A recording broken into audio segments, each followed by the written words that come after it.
In the freezing dawn of February 1944, 5 American officers stepped off a British Lysander aircraft onto a snow-covered clearing in the Italian Alps. The operation was so secret that even the British pilots didn't know the men's true mission. Officially, they were liaisons, but the truth was buried under layers of coded messages and false orders. Their objective: to establish a clandestine OSS network in Nazi-occupied northern Italy, a mission later known only by its obscure codename, Operation Chrysler. At this point in the war, Italy had become a fractured land. The south had fallen to the Allies, but the north, stretched from Florence to the Alps, remained under German control and Mussolini's puppet state, the Italian Social Republic. Partisan bands roamed the mountains, striking supply convoys, sabotaging rail lines, and melting back into the forests. Yet without coordination or reliable intelligence, their bravery risked being wasted. That's where the OSS came in. Led by Captain William "Bill" Donovan Jr., son of the OSS founder General William J. Donovan, the team included radio operator Lieutenant Robert Hall, demolition expert Sergeant Frank Russo, intelligence analyst Lieutenant George Carver, and medic Lieutenant James Fuller. Each man carried forged Italian papers, a silenced Sten gun, and a cyanide pill sewn into his jacket lining, just in case. Their landing zone near the Swiss border had been chosen because of its remoteness, but the trek ahead would test every ounce of endurance they had. The descent into the Voltolina Valley was brutal. They moved by night, guided only by moonlight and a smuggler's trail once used for whiskey and wool. Temperatures dropped below freezing, and avalanches could be heard echoing in the distance. Supplies were scarce. Each man carried a week's worth of rations, mostly chocolate, hard biscuits, and condensed milk. When they finally reached a safe house near Toronto, the local contact, an Italian priest named Father Lorenzo, greeted them with a single warning: "Here, even the walls have ears." The priest's words were no exaggeration. The Gestapo had infiltrated villages across Lombardy, offering rewards for information about Allied spies. Posters in Milan warned civilians that aiding enemy agents would be punished by execution.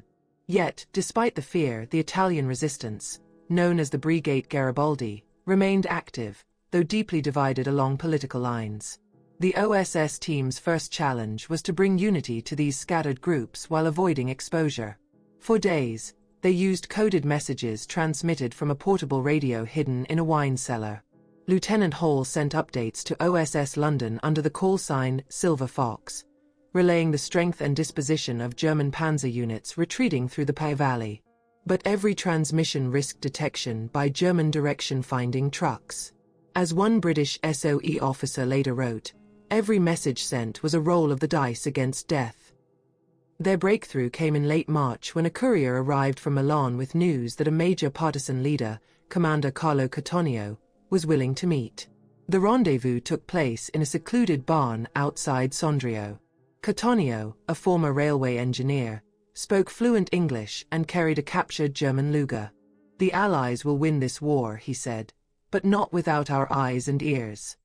From that meeting, a fragile alliance was born.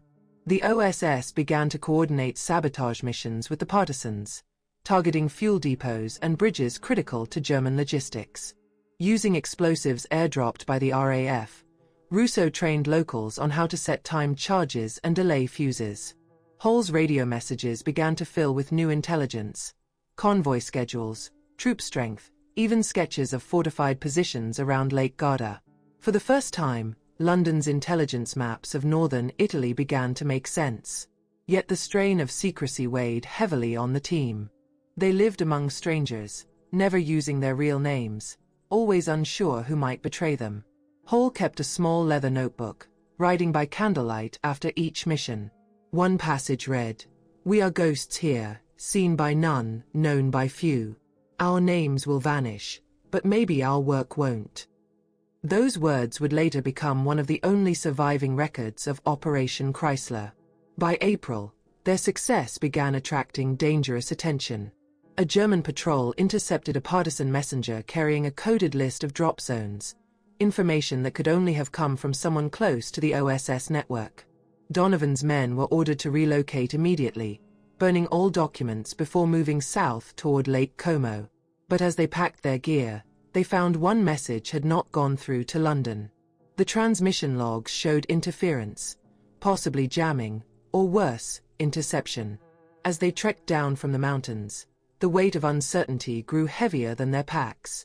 They had established the beginnings of a network that could shape the war's end in Italy.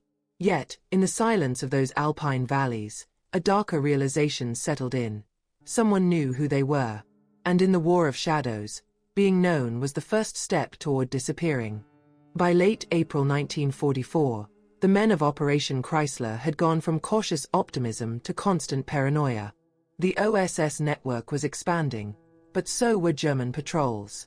Hidden in barns, monasteries, and shepherd huts, the agents operated like ghosts, visible only when necessary, forgotten as soon as possible. Every coded message they sent risked exposure. Every new contact could be the one who betrayed them. Still, the mission pressed on.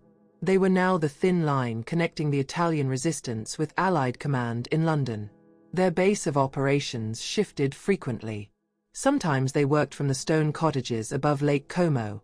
Other nights, they stayed in the basements of sympathetic farmers in Voltolina. They relied on supply drops by RAF pilots from No. 148 Squadron, flying out of Brindisi under moonlight. Parachutes carrying crates of Sten guns, explosives, and radio batteries floated down over mountain meadows, when the wind cooperated. But when it didn't, those same parachutes drifted miles away, straight into German hands. Each lost drop was not just a setback, it was a clue that enemy intelligence could use to triangulate their location. The human struggle was as real as the tactical one. The men were underfed and constantly moving. Hall's diary recorded one night's rations as a handful of beans, half a bar of chocolate, and a sip of rainwater. Locals shared what little they had, but famine had already hit northern Italy hard. The agents often went hungry, surviving on the loyalty of villagers who risked death for offering them shelter. In one account, a 19-year-old farm girl named Sophia smuggled bread and cheese to their hideout, whispering, "For my brother. He was taken last winter." Her words lingered longer than the food did. The OSS network slowly became a web connecting various partisan groups. The communist Garibaldi brigades, the monarchist Osopo forces, and the Giustizia e Libertà resistance. But uniting them was nearly impossible. Each faction fought not only against the Germans but also for its own vision of post-war Italy. "We are fighting two wars," Cattaneo confessed to Donovan. "One for freedom and one for the soul of our country." Tensions flared when the Garibaldi group demanded weapons but refused to share intelligence. London's directives were clear: avoid political entanglements. But in practice, neutrality was impossible. The OSS needed cooperation to survive. Donovan's men began holding secret coordination meetings, using hand-drawn maps and codenames to obscure who was aligned with whom. Each message sent back to London carried layers of ambiguity. Friendly units in Zone Echo request munitions, a phrase that could mean communists, monarchists, or both. Then came the first sign of danger. One evening, Hall attempted to send a routine situation report using his SCR-300 radio from a farmhouse attic. The signal failed mid-transmission. He tried again. Static. Then again. On the fourth attempt, the receiver picked up faint chatter in German. They weren't alone on the frequency. A direction-finding unit, likely Gestapo or Wehrmacht communications, was nearby. Hall killed the power, dismantled the set, and fled. Hours later, a German patrol raided the same farmhouse. The priest who had hosted them, Father Lorenzo, was arrested. He was never seen again. From that moment, fear became a constant companion. Each safe house had an escape route. Each meal could be their last. Donovan's orders were to maintain contact with partisans and continue intelligence gathering, but their world was shrinking. One misstep, one loose tongue, could doom the entire operation. And in early May, the worst seemed to happen. One of their encoded supply requests to London failed to arrive. The RAF plane never appeared for its scheduled drop. Whether the message had been intercepted, jammed, or ignored, no one could tell. Lieutenant Carver proposed changing frequencies, but London had given them strict instructions not to deviate. Breaking protocol could isolate them permanently. "We're already isolated," Russo muttered. "Might as well talk to ourselves." The humor didn't hide the truth. They were losing contact with their only lifeline. Yet even as the network frayed, new opportunities emerged. Local couriers began delivering intelligence reports handwritten on scraps of paper. Troop movements near Verona, German trains hauling fuel north, whispers of SS officers relocating prisoners to hidden camps in the mountains. The information was gold, but its sources were unknown. That uncertainty haunted Hall most of all. In his notebook he wrote, "We build bridges with shadows, and pray the shadows are friends." He knew that every message received could be bait, every courier a possible spy. But without risk, there was no progress. So the transmissions continued, the meetings resumed, and the danger deepened. By June, they'd established 3 new drop zones and planned a major intelligence relay through Switzerland. But as Hall prepared the next coded message to London, he paused, sensing something off in the sequence. An extra line in the cipher book, one he hadn't written. It was as if someone else had been using their codes. He looked up from the flickering candlelight, meeting Donovan's eyes. The captain didn't need to ask. He already knew what it meant.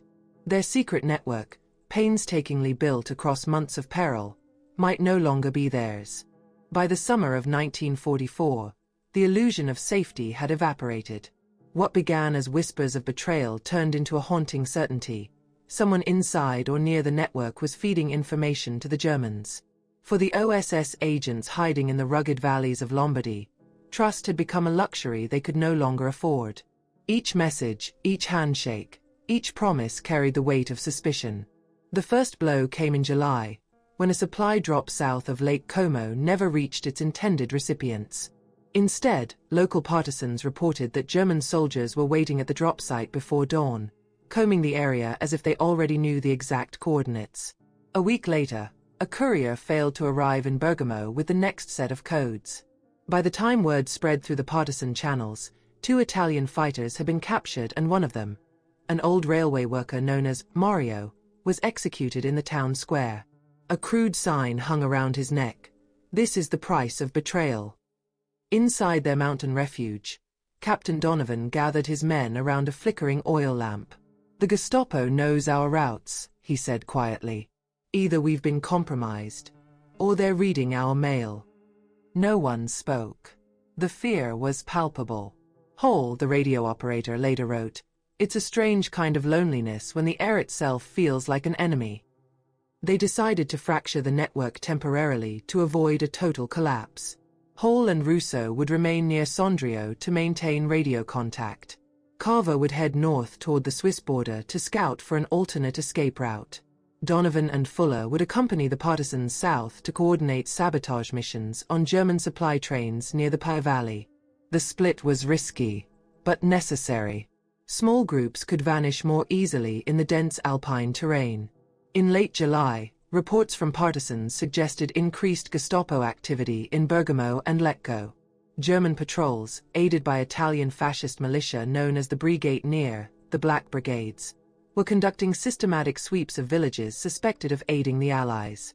Caches of weapons were uncovered, safe houses destroyed, and suspected collaborators summarily shot. In the midst of this terror, OSS intelligence from northern Italy was still reaching London, though through increasingly erratic channels. Some reports were signed Silver Fox, others White Bear, names that Donovan's men didn't recognize. It was as if someone else was transmitting on their behalf. Then, in early August, disaster struck. A partisan camp near Lake Como was ambushed at dawn. Dozens of resistance fighters were killed or captured. Among the missing were 2 of Donovan's Italian contacts, Cattaneo, the railway engineer, and a courier named Lucia who had carried messages between cells. When word reached Donovan, he ordered an immediate withdrawal north. "They know our faces now," he said grimly. "We move tonight." For 3 days, the surviving OSS team trekked through the forested hills, avoiding roads and relying on compass bearings. Exhaustion set in, But turning back meant certain capture. At night, they could see the glow of burning villages in the valleys below, German reprisals against partisans. Once, while resting near a ridge, they watched a convoy of SS trucks moving south, likely transporting prisoners. Donovan wanted to radio the coordinates but hesitated. If the Germans were tracking their frequencies, it could be suicide. He closed the set and whispered, "Not tonight." When they finally regrouped with Hall and Russo, they learned the worst. Carver had never reached the border. His last transmission mentioned he was 2 kilometers from checkpoint Echo. Then, silence.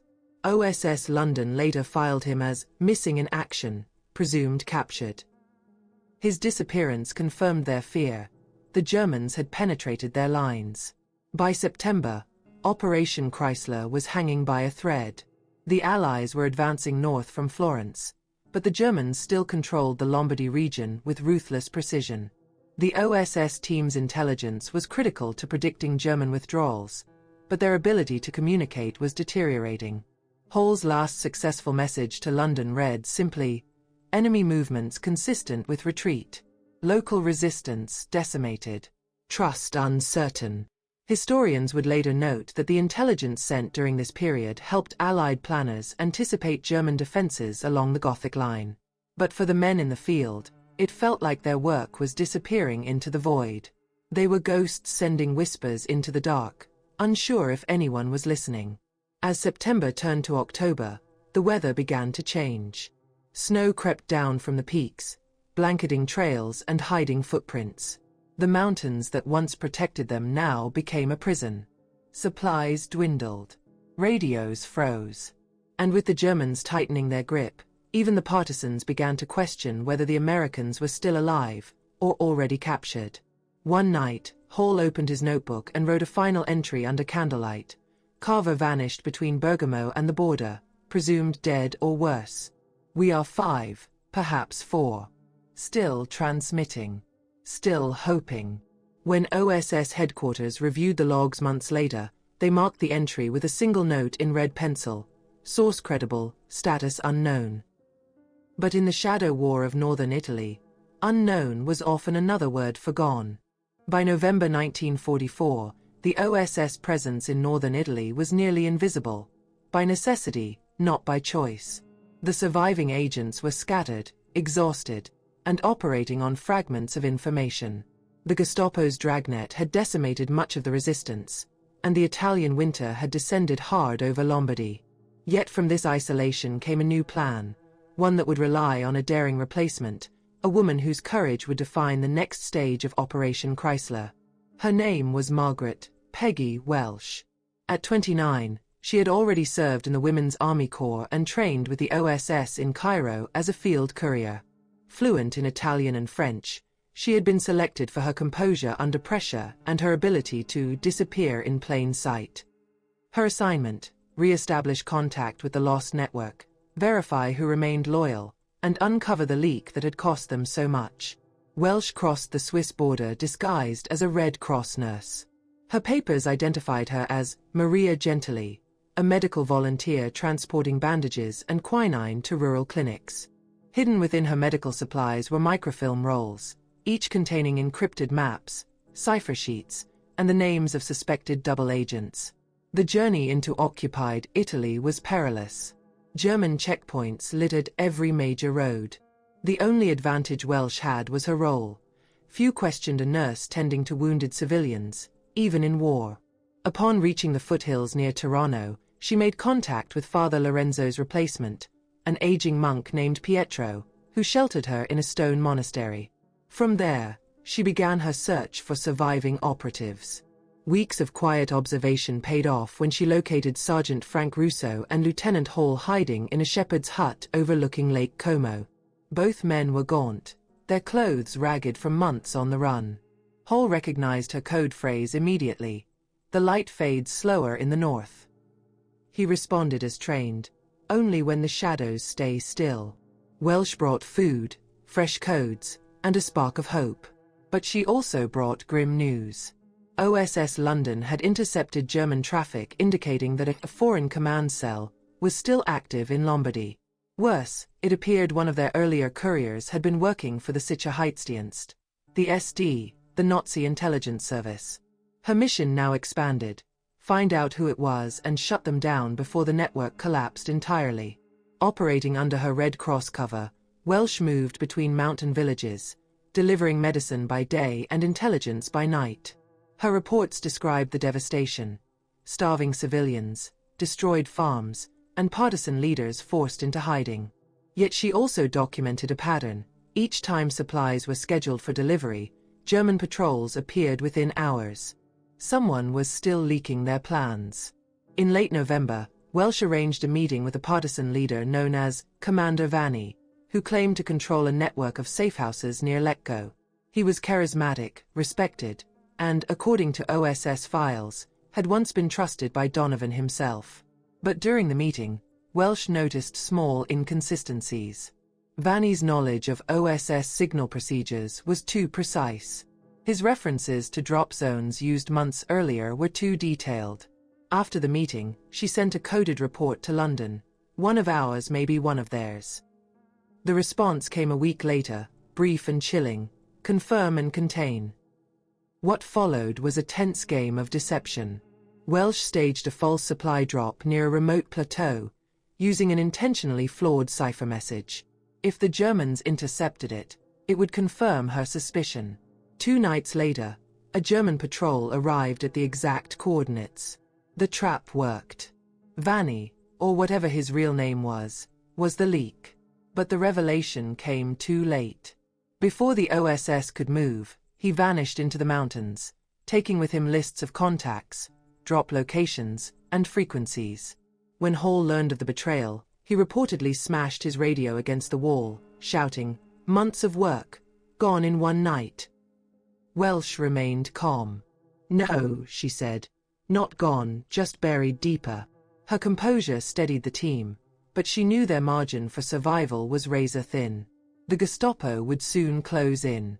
On December 10th, Welsh and her group made one final transmission to OSS Cairo, not London, to avoid the compromised line. The message read: "Network fractured but active. Safe house compromised. Enemy inside command chain. Will attempt extraction before snowfall." It was the last confirmed transmission sent by Operation Chrysler that winter. Decades later, declassified OSS files would include a short memo dated December 12, 1944. Agent Welsh successfully identified mole within Lombardy network. Possible double agent linked to RSI intelligence. Last contact: Lake Como sector. There was no follow-up. What became of her in those final weeks remains one of the enduring mysteries of the Italian campaign. Some historians claim she was captured and executed near Como. Others believe she escaped through Switzerland under an assumed identity. All that is certain is that her final act of deception saved what was left of the OSS network from total annihilation, and set the stage for one final mission to bring them home. By January 1945, northern Italy had turned into a frozen battlefield of survival. The OSS network, once a chain of whispers and hope, was reduced to a handful of exhausted agents hiding in the mountains. Peggy Welsh's warning about the double agent had spread quietly among the remnants of the resistance, but her disappearance left the men leaderless. The winter storms rolled in from the Alps, cutting off communication and grounding Allied aircraft. Yet the mission still stood: extract whoever remained before the Germans found them first. OSS London approved a final plan: Operation Maple Leaf. The directive was simple: recover surviving operatives, exfiltrate key partisans, and burn everything else. Intelligence officers at Allied Force Headquarters in Caserta described it as a quiet end to a loud operation. To the men in the field, it felt more like an act of desperation. Captain Donovan was gone, presumed captured. Lieutenant Carver was missing. Peggy Welsh had vanished without a trace. That left Hall and Russo, supported by a handful of loyal partisans clinging to the dream of liberation. Their extraction point was a remote lakeside clearing north of Letgo, one of the few flat areas where a small aircraft or rescue boat could operate. The plan called for a British Hudson aircraft from the Special Duties Squadron to make a low pass and drop extraction gear under the cover of darkness. But as the first snow began to fall, word reached them that the RAF was grounding all flights due to weather. The men were on their own. The days that followed were a test of endurance. Food was nearly gone, ammunition low, and the freezing cold turned even simple movement into agony. Rousseau's hands were so frostbitten he could barely hold his weapon. Hall scavenged for batteries to keep the radio alive, hoping for a miracle signal. "No transmission in 3 days," he wrote in his notebook. "We are fading like the mountains themselves."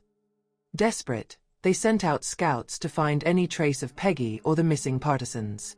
One group returned with a chilling discovery: a German communique intercepted from the local SS command referring to foreign agents near the lake sector.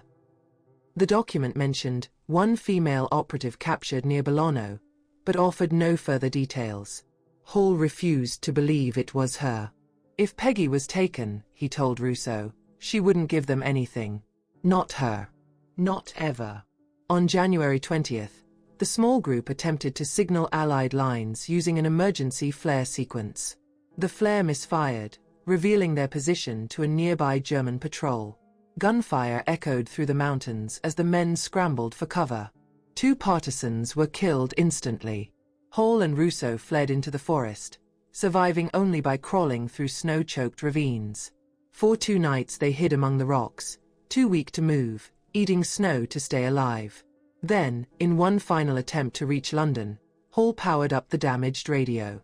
Static filled the room, followed by a faint crackle, an open frequency. He transmitted one last message using Peggy's cipher key: Operation Maple Leaf in effect. Weather severe. Extraction impossible. Enemy closing. Will wait by the lake until the light returns. That message, intercepted and transcribed by OSS monitoring in Bari, was the last known communication from the Chrysler network. The following morning, German troops swept through the area. When they reached the safe house, they found it empty except for 2 burned codebooks and a pair of British-issue boots. No bodies, no weapons, no signs of a struggle, just the faint imprint of footprints leading toward the frozen edge of Lake Como, disappearing into the ice. Months later, when the snow melted, Italian villagers claimed to have seen 2 foreigners moving through the woods near the Swiss border. No confirmation ever followed. OSS files list them as missing, presumed dead, but others, especially among the local partisans, insisted they escaped. They were not men who surrendered, one old fighter recalled. They simply went where no one could follow. Operation Maple Leaf was never officially acknowledged by the British or American governments. Its details remained classified for decades. But fragments of Hall's diary were later recovered in a Swiss archive, including the haunting final line: "We will wait by the lake until the light returns." Whether that light ever came, history does not say. Yet those words, half plea, half promise, echo still, carried on the cold wind that sweeps across the northern Italian mountains every winter, whispering of the ghosts who once fought a secret war that no one was meant to remember. April 1945. The war in Europe was nearing its end, but in northern Italy, the shadows of secrecy still lingered. Allied troops pushed north through the Po Valley, liberating towns one by one, while German forces crumbled under relentless pressure. Yet for those who knew of Operation Chrysler, victory carried a question that no one could answer. What happened to the OSS team that vanished in the mountains? When British units of the 8th Army entered Lecco in mid-April, local partisans led them to a cave high above the lake. Inside were the remains of an abandoned radio set, fragments of burned maps, and a single mud-stained OSS insignia. No bodies, no papers, only traces of a presence that had once been vital. Captain Donovan's name was scratched faintly into the cave wall beside a date: January 21, 1945. It was the first and last proof that the team had reached their intended extraction zone. OSS field reports from that period were fragmentary at best. Some suggested the agents had been caught in a German encirclement before the surrender. Others speculated they had slipped across the border into Switzerland under new identities. The Swiss authorities denied ever receiving such refugees, But declassified correspondence decades later hinted at something stranger: intercepted Allied messages from early 1945 that matched Operation Chrysler's cipher pattern, transmitted weeks after the team had supposedly disappeared. The mystery deepened when Italian farmers unearthed a rusted ammunition crate near Varenna in the 1950s. Inside were several waterproof pouches containing photographs of bridges, German convoy routes, and notes written in Peggy Welsh's handwriting. The documents were intact, but one detail caught historians' attention. The ink used was from an American supply batch dated February 1945, weeks after her presumed capture. Could she have survived long enough to send one last message? To this day, no definitive evidence has surfaced. OSS archives remain redacted, and much of the original field correspondence was destroyed in post-war security purges. What survived were fragments, a coded line here, a stray reference there, and personal testimonies from the Italian resistance who never forgot the silent Americans. One partisan leader, interviewed years later, said, "They came like the wind through the pines, here one night, gone the next. But they gave us something greater than weapons. They gave us courage." For military historians, Operation Chrysler became a study in both success and tragedy. The intelligence gathered by the OSS agents directly aided the Allied advance through northern Italy, helping identify key German retreat routes and supply depots. Yet the operation's human cost, and the mystery of its disappearance, remained unresolved. A 1946 OSS after-action memo summed it up in one chilling line: all known assets expended. Network believed neutralized. Further inquiry inadvisable. Even after the OSS evolved into the CIA, whispers of the lost network persisted. Rumors circulated of an anonymous American woman living in a convent in Lugano after the war, tending to the sick and speaking Italian with a foreign accent. Others swore they'd seen a weathered man near Chiavenna, limping and carrying a small notebook that he refused to show anyone. No confirmation ever followed. The Alps, as always, kept their secrets. Today, the story of Operation Chrysler stands as one of the most enigmatic chapters of the Allied intelligence war. No medals were awarded, no official recognition given, and no graves marked. Yet their invisible work, bridging fractured partisans, relaying vital intelligence, and holding firm under impossible conditions, helped shape the final months of the Italian campaign. Standing at Lake Como today, it's easy to miss the traces of that hidden war. The water is calm, the mountains serene. But if you listen closely when the wind cuts through the trees, some say you can still hear a faint echo, a radio crackle carried by the cold air. Perhaps it's just imagination. Or perhaps it's the final signal from those who never came home. The message that ended their transmissions, and their story, remains engraved in the heart of every intelligence officer who studies them. We will wait by the lake until the light returns. And in that quiet, haunting phrase, the ghostly legacy of the OSS in northern Italy endures, a reminder that some victories are won not on the battlefield, but in the silence between the mountains.